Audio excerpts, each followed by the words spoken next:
मित्रांनो नमस्कार. एके फाउंडेशनच्या ऑनलाईन लर्निंग प्लॅटफॉर्मवर तुमचं सर्वांचं स्वागत. येणाऱ्या काही परीक्षांच्या संदर्भात आपण चर्चा करणार आहोत. परीक्षेचे प्रश्न कसे असणार आहेत त्या संदर्भात मित्रांनो आपण चर्चा करणार आहोत. IBPS TCS पॅटर्न काय असतो हे मी सांगायची गरज नाही. ॲज युजल तेच टॉपिक आहेत आणि परीक्षेला अनुसरून कशी तयारी करावी, लेटेस्टच्या परीक्षेमध्ये कशा पद्धतीचे चेंजेस झालेले आहेत, प्रश्न कसे विचारलेले आहेत, प्रश्नांची रचना कशी आहे त्या संदर्भात आपण चर्चा करणार आहोत. इन्क्लुडिंग पार्ट जो आहे तो तुम्हाला माहीत आहे. पॅराजंबल असू शकतं, त्याच्यात एरर डिटेक्शन आहे, fill in the blanks, idioms, phrases, synonyms, antonyms, passages, म्हणजे या सगळ्या गोष्टी मित्रांनो कॉमन आहेत. म्हणजे चर्चेचा विषय घेत असताना हे तुम्हालाही माहीत आहे, पण त्याची थोडीशी काठिण्य पातळी मात्र बदललेली थोडीशी आपल्याला दिसू शकते. आणि आलेले प्रश्न नेमके 2025मध्ये कशा पद्धतीनं विचारलेले आहेत आणि काय पॅटर्नमध्ये थोडासा बदल केलेला आहे त्या संदर्भात सगळी चर्चा आपण करणार आहोत. वेगवेगळ्या प्रश्नांच्या माध्यमातून मित्रांनो ही चर्चा आपण करताना पाहणार आहोत. वेगवेगळे प्रश्न कसे आहेत ते आपण बघायला चालू करणार आहोत. एक पहिला प्रश्न तुमच्यासोबत काय आहे बघा. या प्रश्नाचं उत्तर तुम्हाला काय देता येईल आणि कशा पद्धतीनं या प्रश्नाकडे बघता तुम्ही. प्रश्न असा आहे, select the most appropriate article to fill in the blank. If no article is required, select no article required. The researcher postponed proposed dash innovative solution that had never been considered before. 30 सेकंदाचा वेळ आहे. प्रश्नाचं उत्तर 100% चुकणार आहे. तुमचं logic जे आहे ते चुकू शकतं. काय या प्रश्नाचं उत्तर असेल? तुमच्याकडे आहेत 20 सेकंड्स.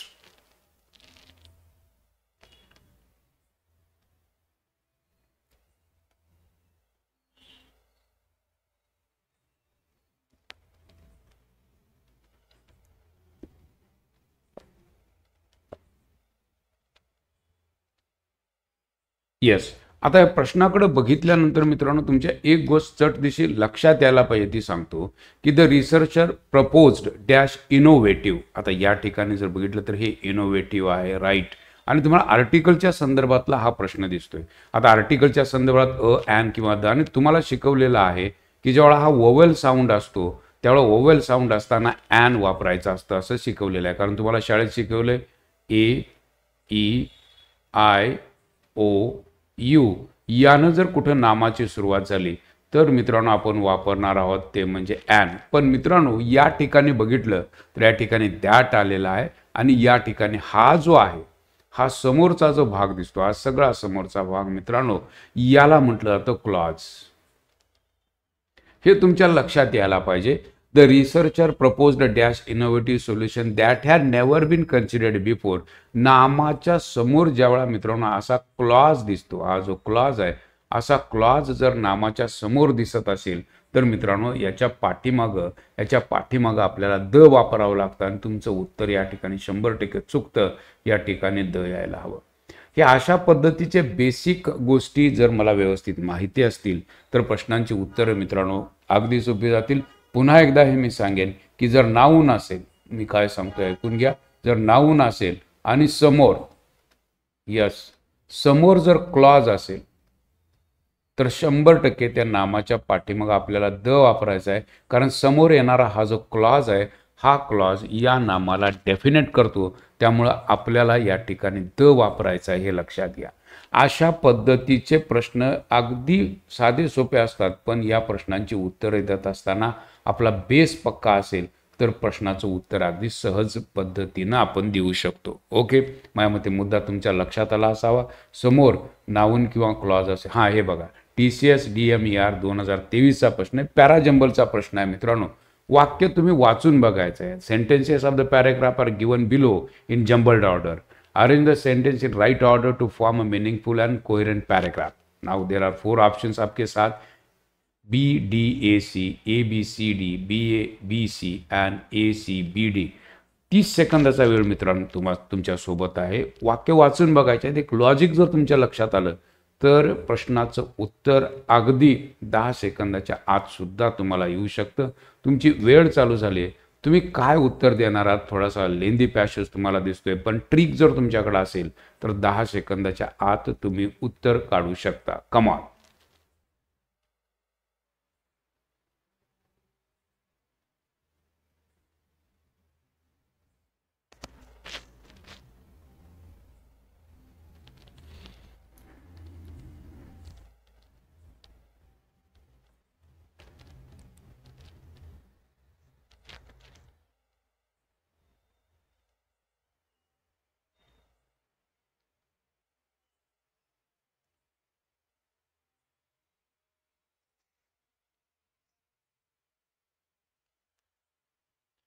ओके. आता काही लोकांना काय वाचावं हेच कळालं नसेल, काही लोकांचं वाचन कमी असतं. मित्रांनो, पॅरा जंबलचा प्रश्न सोडवायचा असेल तर तुम्हाला एकच गोष्ट मी सांगेन की थोडंसं आपल्याला वाचन करावं लागेल. येस, तुमचं वाचन कसं आहे त्याच्यावर बऱ्याचशा गोष्टी मित्रांनो अवलंबून आहेत.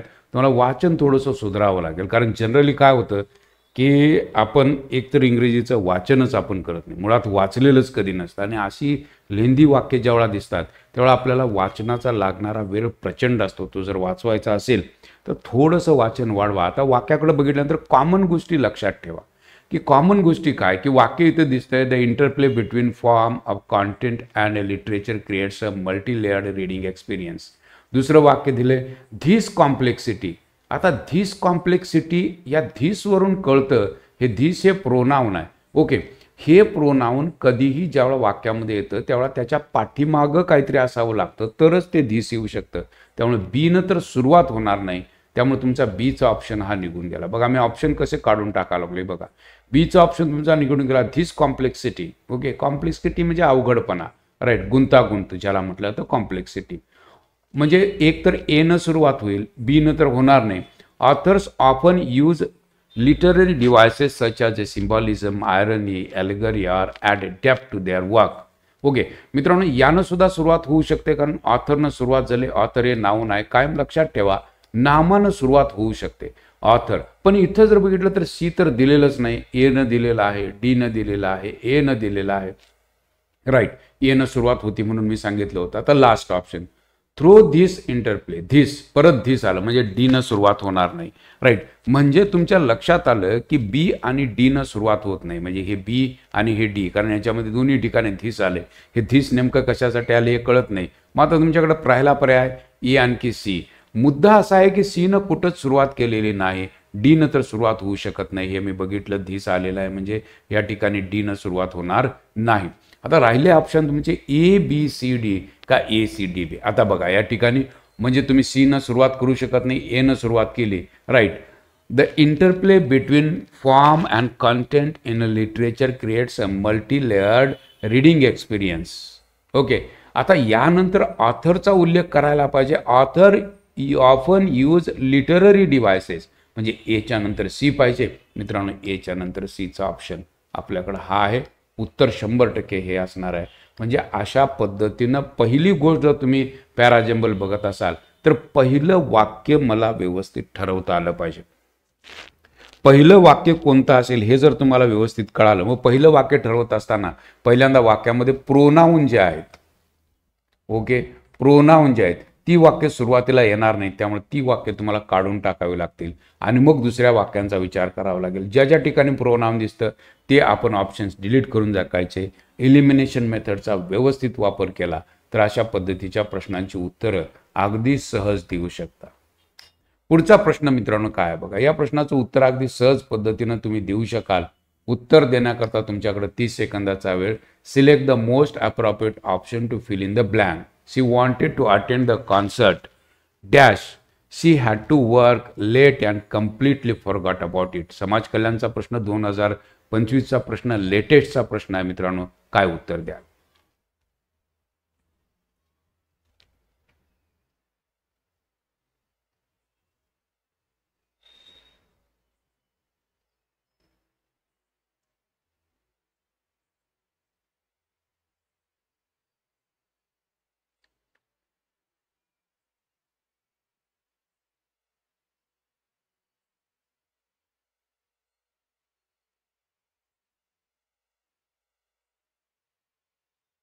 आता वाक्याकडं बघितल्यानंतर वाक्य वाचत असताना वाक्यात तुम्हाला सांगितलेलं आहे सो, बट, अँड, आर या गोष्टी तुम्ही बघितल्या, यातलं भरायचं आहे. पण हे काय आहे हे मित्रांनो कंजंक्शन्स आहेत, बरोबर.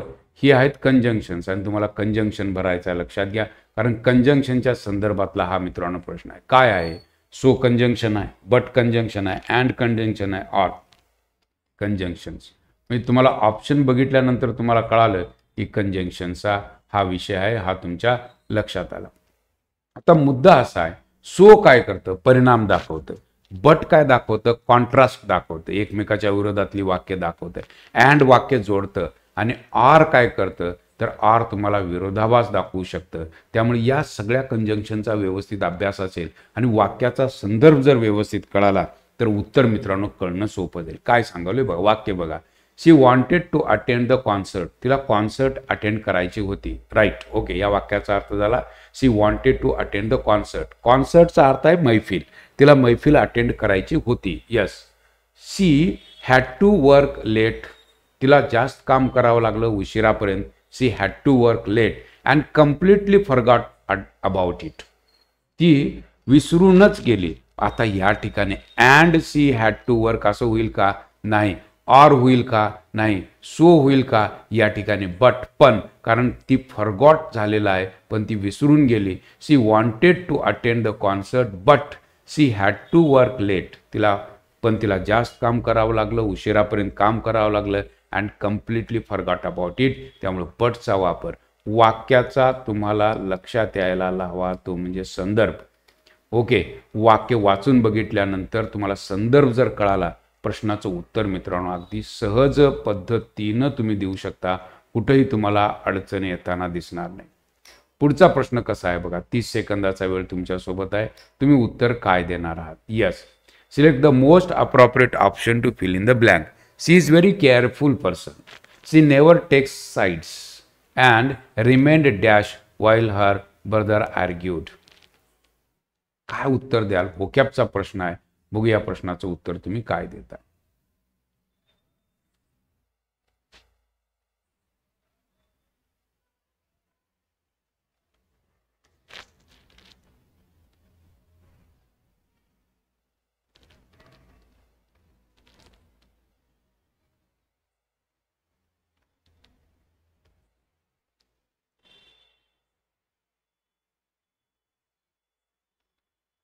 उत्तर काढत असताना वाक्याचे संदर्भ कळणं ही सर्वात महत्त्वाची गोष्ट आहे. शी इज व्हेरी केअरफुल पर्सन. ती खूप केअरफुल पर्सन आहे.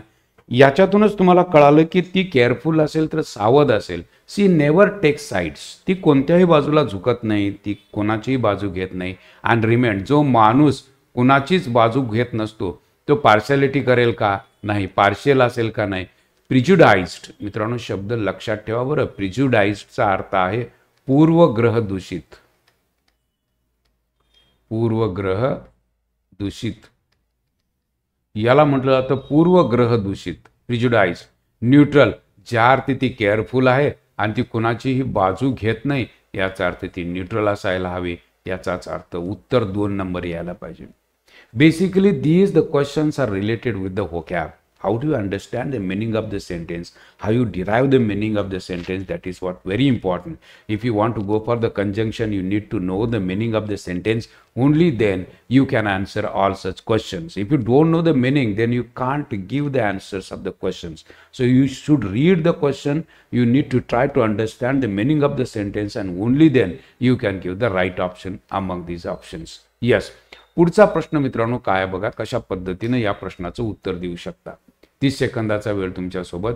Select the most appropriate antonym the given word. Okay. आता हे वाक्य जर तुम्ही बघितलं तर ऑब्फ्युस्केट शब्द आहे. ऑब्फ्युस्केट. मग या शब्दाला तुम्हाला अँटोनिम द्यायचा आहे. काय द्याल?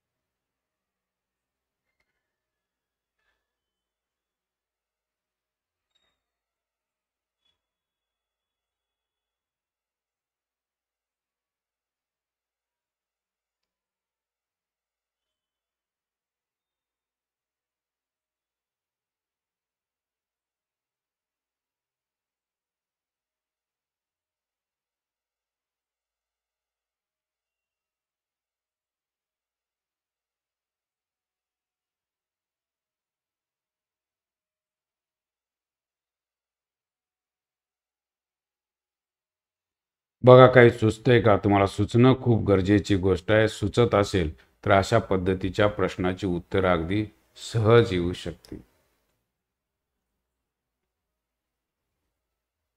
यस. आता हा शब्दच आपण कधी ऐकलेला नाही. ओके. ऑब्फ्युस्केट. आता हा शब्द आहे, याचा अर्थ काय होईल? तर याचा अर्थ होतो ओबडधोबड जो आहे, जो ओबडधोबड आहे त्याला म्हटलं जातं ऑब्फ्युस्केट, किंवा त्याचा दुसराही अर्थ आहे लपवणे असाही त्याचा अर्थ होतो. ओके, किंवा त्या मग ह्या शब्द आपल्याला माहीत पाहिजे. चकित करणारा, त्याला विरुद्धार्थी शब्द विचारलेला आहे. चकित करणारा म्हणजे उत्तर तुमचं मित्रांनो येणार आहे बिवाइल्डर. चकित करणारा असेल तर मित्रांनो तो ऑब्फ्युस्केट, याला तो विरुद्धार्थी शब्द होईल. म्हणजे एक गोष्ट लक्षात द्या, कॉन्सिलचा अर्थ आहे लपवणे, क्लाउड म्हणजे तर तुम्हाला माहीत आहे इल्युमिनेट म्हणजे प्रकाशित करणे. म्हणजे अशा पद्धतीचे शब्द जे परीक्षेला विचारले जातात त्या शब्दांविषयी मित्रांनो आपल्याला माहिती असणं खूप गरजेची गोष्ट आहे. तरच तुम्हाला सिनोनिम्स अँटोनिम्सवरचे प्रश्न सुटताना दिसतील. परत एकदा प्रश्न कसा आहे बघा, की तुम्हाला प्रश्न विचारलेला आर्टिकलच्या संदर्भात 2025चे प्रश्न, TCSचा latest pattern. Select the correct articles to fill in the blanks. He joined dash university after graduation from dash college in her home town.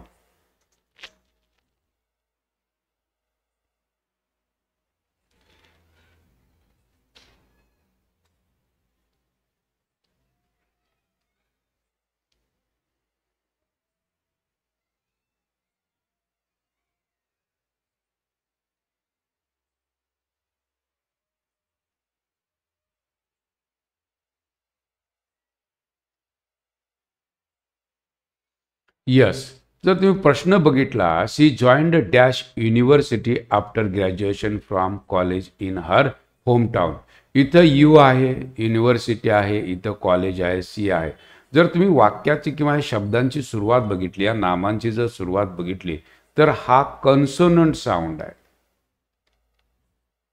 Yes, हा आहे कन्सोनंट साऊंड. याचाच अर्थ या दोन्ही ठिकाणी कुठंही ॲन येणार नाही.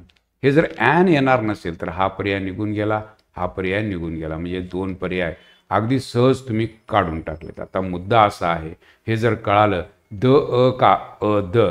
आता युनिव्हर्सिटीच्या पाठीमागं आपण कायमच अ वापरतो. कॉलेज, तिचं कॉलेज निश्चित आहे, त्यामुळे या ठिकाणी द येईल. आणि उत्तर मित्रांनो तुमचं असणार आहे ते म्हणजे 2 नंबरचा पर्याय. बेसिक गोष्टीसुद्धा आपल्याला व्यवस्थित माहिती असतील तर अशा पद्धतीच्या प्रश्नांची उत्तरं अगदी आपण सहज पद्धतीनं देऊ शकतो. कारण बेसिक मुद्दे हे, आता हा जर प्रश्न बघितला तर व्होकॅबच्या संदर्भातला प्रश्न आहे. वाक्य वाचून बघा, पार्शियल न्यूट्रल. माझ्यामध्ये मगाशी हा प्रश्न झाला होता. She is very careful person, she never take sides and remained neutral while her brother argued. म्हणजे मगाचाच हा प्रश्न होता की जो आपण बघितलेला होता. या ठिकाणी बघा, अशा पद्धतीचे प्रश्न विचारले जातात ज्या वेळेला आपलं वाचन परफेक्ट पाहिजे. सगळं वाचायची काहीच गरज नाही, पण उत्तर मात्र अगदी सहज येईल. The study of the history of language includes the historical study of literary texts. मित्रांनो, बिब्लिओग्राफी होईल, फिलॉलॉजी होईल, ओके, पेलॅन्थॉलॉजी होईल का एंटॉमॉलॉजी होईल? काय उत्तर असावं? शब्द बघा काय आहेत.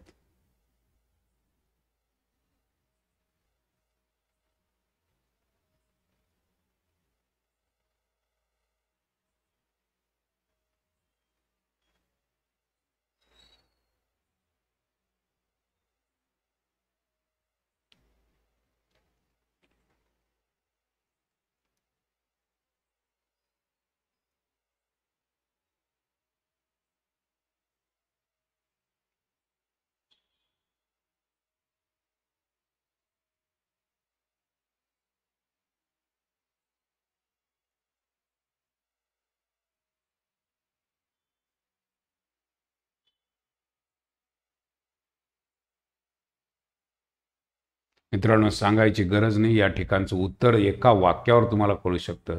फिलॉलॉजी आहे, ज्या अर्थी तुम्ही लँग्वेजच्या संदर्भात हिस्ट्री ऑफ लँग्वेज असं जे आलेलं आहे याच्यातूनच तुम्हाला कळतं की फिलॉलॉजी हे त्याचं उत्तर येईल. ओके, हे कीटकांचा अभ्यास आहे. आणि या ठिकाणी पॅलिन्थिओलॉजी याचा अर्थ मात्र मित्रांनो होतो की अश्मिभूत अवशेषांचा अभ्यास जो असतो, ओके, त्याला म्हटलं जातं मित्रांनो पिलेऑन्थॉलॉजी. लक्षात घ्या, एंटिमॉलॉजी हा कीटकांचा अभ्यास आहे. म्हणजे मला अभ्यास करणारी वेगवेगळी जी शास्त्र आहेत आणि त्या शास्त्रांच्या संदर्भातले शब्द मला माहिती असतील तर या प्रश्नांची उत्तरं देता येतील. परत एकदा the researcher proposed dash innovative solution that had never been considered before. मगाचंच उदाहरण आहे, हे उदाहरण आपण बघितलेलं होतं, तर या उदाहरणाचा परत उच्चार या ठिकाणी केलेला आहे. नेक्स्ट क्वेश्चन, कंजंक्शनच्या संदर्भात no sooner had the storm started dash the power went out. आता फेन येईल, बट, अँड का दॅन.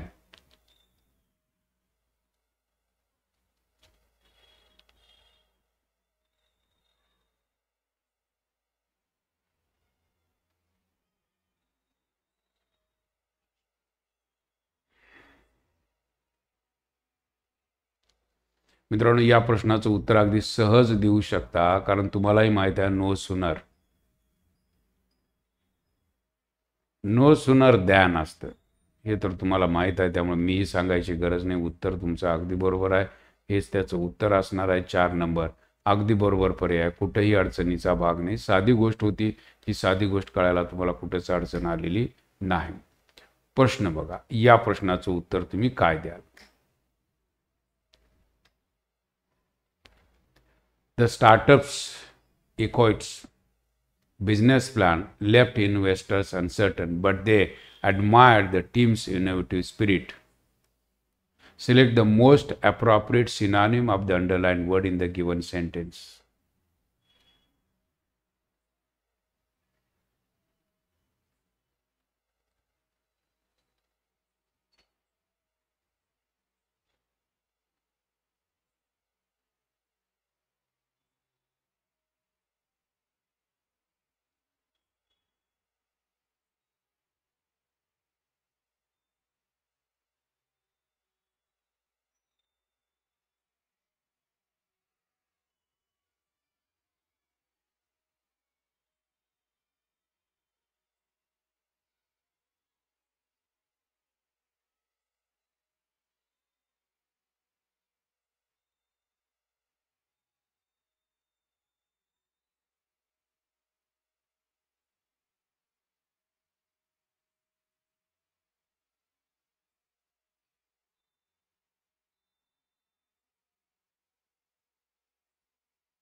मित्रांनो, या शब्दाला या ठिकाणी अंडरलाईन केलेलं आहे. तुमच्या लक्षात आलंय का बघा, की इथं इक्वाइट हा शब्द आहे, की जो शब्द तुम्हाला कळणं अपेक्षित आहे, तो शब्द जर तुम्हाला कळाला तर त्या प्रश्नाचं उत्तर अगदी सहज देऊ शकता. ते तुम्हाला कळणं अपेक्षित आहे. यस, पुढचा प्रश्न कशा पद्धतीनं आहे बघा, की या प्रश्नाचं उत्तर तुम्ही काय देणार आहात.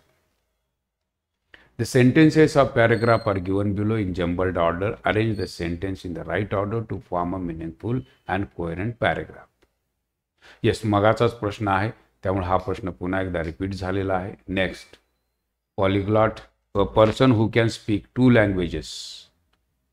काय उत्तर द्याल.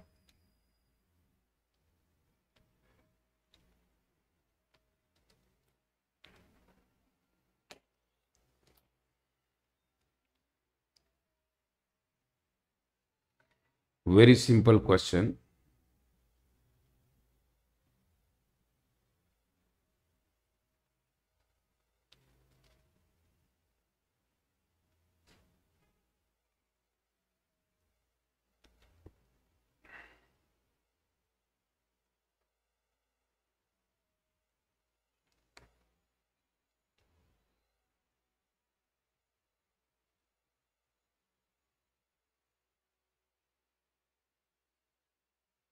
येस, आता प्रश्नाकडे बघितल्यानंतर तुमच्या सहज लक्षात येते, अ person who can speak 2 languages, 2 languages बोलणार. बाय म्हणजे 2, सांगायचीच गरज नाही. पॉली म्हणजे अनेक, मल्टीलिंग्वल तर होणार नाही. मोनो म्हणजे 1 आणि बायलिंग्वल म्हणजे 2. सरळ सरळ साधे साधे प्रश्न आहेत, की हे शब्द आपल्याला कॉमन बऱ्याच परीक्षांना हे शब्द विचारलेत. पॉलिग्लॉट, मल्टीलिंग्वल, मोनोलिंग्वल अँड बायलिंग्वल. बायलिंग्वल याचा अर्थ आहे 2 भाषिक. लिंग्वल हा शब्द लँग्वेजशी संबंधित आहे. इतकं जरी कळालं तरी प्रश्नाचं उत्तर अगदी सहज येऊ शकतं. काय वाक्य दिलंय बघा, आणि तुम्ही याचं उत्तर काय देणार आहात.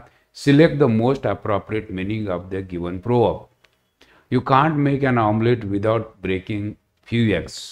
You have to make sacrifice to achieve something. Always follow the rules to achieve success. Or to, it's important to be careful while cooking, or last, an omelette is better than scrambled eggs.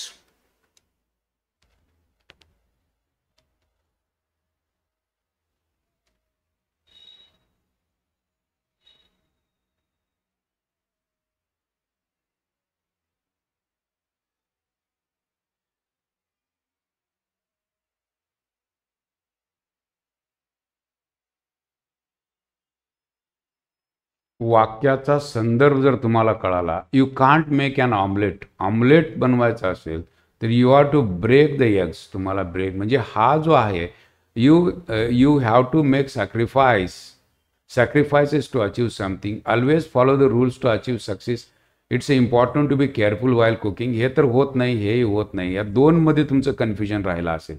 You have to make sacrifices to achieve something, कारण तुम्हाला ते break करावं लागेल, काहीतरी सोडावं लागेल. That is why first option is the correct one. You have to make sacrifices to achieve something. Until and unless you sacrifice something, you cannot get anything. So you can't make an omelette without breaking few eggs. Okay, you have to sacrifice for that eggs. तो आपको eggs जो है break करने पड़ेंगे, तभी आप omelette बना सकते हो. यस, तो you have to make sacrifices to achieve something. म्हणजे साधे प्रश्न आहेत, त्या शब्दांना आपल्याला बघावं लागेल, ते ओळखायचं कसं ते बघावं लागेल. आता प्रश्न बघा, इनकरेक्टली स्पेल्ड विचारलेला आहे. Dilemma, colleague, comparison. व्होकॅबच्या संदर्भात मित्रांनो, स्पेलिंगच्या संदर्भातले प्रश्न तुम्हाला हमखास दिसतील. 30 सेकंदाचा वेळ आहे.